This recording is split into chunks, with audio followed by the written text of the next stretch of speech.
This is the story of emancipation, narrated by Elder Aiyegoro Ome. On this occasion, we are going to discuss the presence of African Muslims in Trinidad. We have a national problem because we really do not know our own history, nor, for that matter, world history. I once noted that the Prime Minister, Dr. Keith Christopher Rowley, had stated that he wants to see a greater emphasis on the teaching of history in the education system. I have also noted that among the priorities of the Ministry of Education is, and I'm quoting from them, is to emphasize the teaching of our country's history and geography in schools. That hasn't come to fruition as yet, and it takes me back to the time when I was a student at Trinity College in the 50s.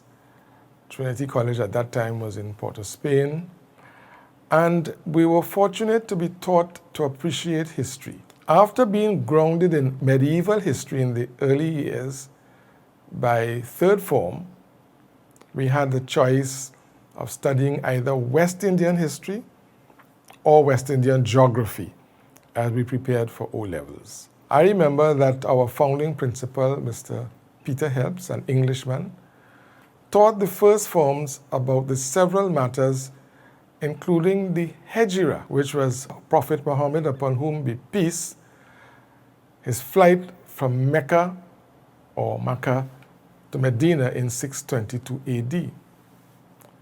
Unfortunately, today, many people do not know such basics, like the fact that the first Muslims to come to Trinidad were Africans. They preceded the Indian Muslims who came during the period of indentureship. All of these Africans had been enslaved. They came from different places, some from America and others from the continent. And many of them were literate in Arabic.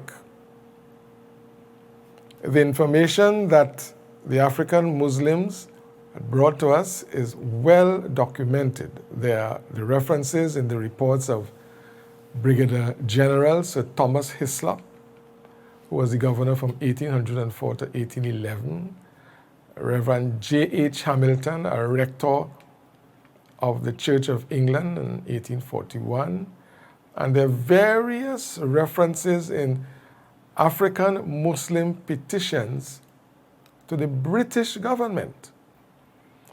There's a great deal of information in the works of Dr. J.D. Elder, Dr. Kyle Campbell, Professor Michael Gomez, and Dr. Brinsley Samaru, among others.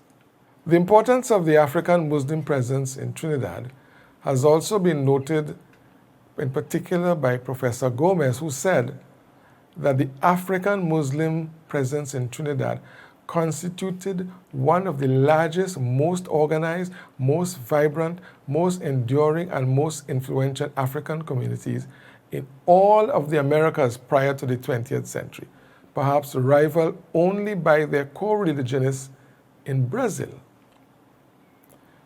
Before the 20th century, African Muslims in Trinidad lived at Guaracarit, which is Hausa Road, as I mentioned on a previous occasion, spelled Houssa.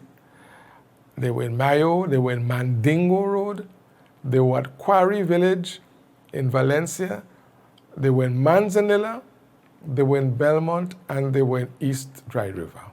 In Belmont, there were a number of African Muslims who were Mandingos, Hausa, Fulani, and Yoruba. Jonas Mohammed Bath emerged as one of the most prominent African Muslims in Trinidad.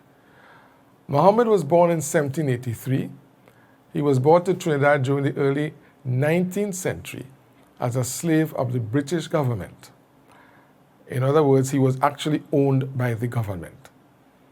Because he was literate in Arabic, he served as imam, as well as a commissioner of affidavits among Muslims in Port of Spain. Mohammed Bath ceaselessly sought out newly arrived Mandingos who had been enslaved. He usually purchased their freedom and in some cases was able to give them repatriation to the continent. The community of Muslims, which was led by Jonas Muhammad Bath, lived in the East Dry River area. The group owned land and property.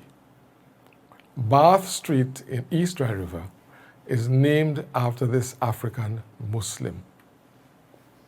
Salam alaikum. You can see Christian, Jews and Muslims living together and praying amen. Let's give thanks and praises. Baruch atah Adonai. Baruch Abba Yerushalayim. Baruch atah Adonai.